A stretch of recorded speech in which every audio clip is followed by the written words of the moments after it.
क्या कभी आपने कोई चीज़ खोकर बहुत दुख महसूस किया है? दोस्तों, आज हम पढ़ेंगे द बोल पोयम क्लास 10th, जो हमें लाइफ का सबसे बड़ा लेसन सिखाती है। Poet introduction. John Berryman was a famous American poet. उनकी पोएम्स लाइफ और फीलिंग्स पर होती थी।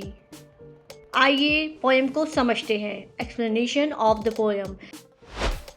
एक लड़का अपनी बॉल खो देता है।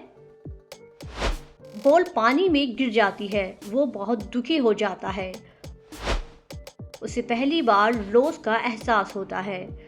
पोइट उसे सीख देता है कि लाइफ में लॉस एक्सेप्ट करना ही पड़ता है। ये सिर्फ बॉल नहीं, ये उसके बचपन की यादें हैं, उसकी मासूमियत है, और अब वो सब चला गया। Summary of the poem.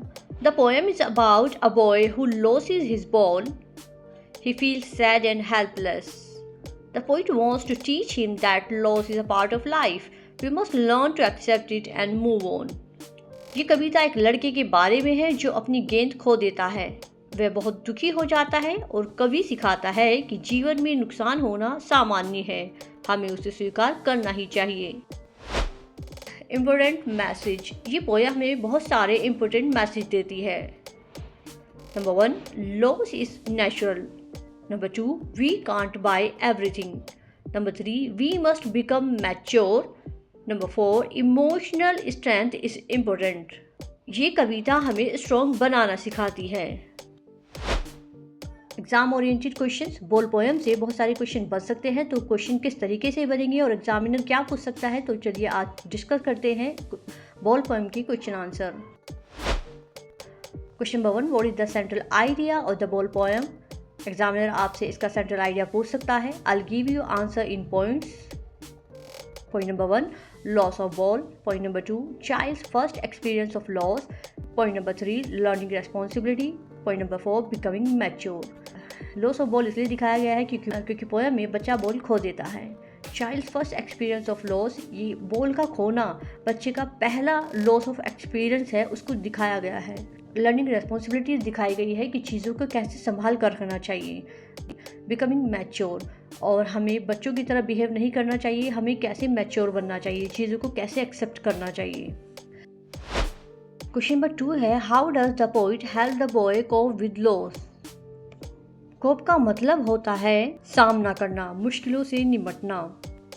जो पोइट होता है लड़के को अपने नुकसान से निपटने और उभरने में कैसे मदद करता है। The answer is poet doesn't console. Poet बच्चे को चुप नहीं कराता है, वो उसको चीज़ों को फेस करने के लिए छोड़ देता है। लेट हिम फील पेन, वो उस चाहता है कि बच्चा अपने पेन को फील करे ताकि वो स्ट्रॉन्ग बने। टीचेस एक्सेप्टेंस, पोइट सिखाता है कि अपनी प्रॉब्लम को कैसे एक्सेप्ट करना चाहिए, अपने सर्कमस्टेंसेस को, अपने चैलेंजेस को कैसे एक्सेप्ट करना चाहिए और कैसे सॉल्यूशन निकालने चाहिए। बिल्ड्स इमोशनल स्ट्रेंथ, पोइट ऐसा इसलिए करता है ताकि बच्चा इमोशनली स्ट्रॉन्ग बने। क्वेश्चन नंबर 3 है, what does the ball symbolise. Poem में बॉल को किसका सिंबल दिखाया गया है। The answer is ball childhood happiness और पोजीशन का सिंबल दिखाया गया है। The answer is childhood happiness और पोजीशन। तो बॉल को बचपन का, खुशियों का और अपनी चीज़ों और पोजीशन का सिंबल दिखाया गया है। क्वेश्चन नंबर 4 है, व्हाई डज द पोइट से मनी इज एक्सटर्नल। पोइट ने इस पोएम में मनी को एक्सटर्नल, बाहरी चीज़ क्यों बोला है और पैसे को कम वैल्यू क्यों दी है। Because money can't replace emotions, feelings are more valuable.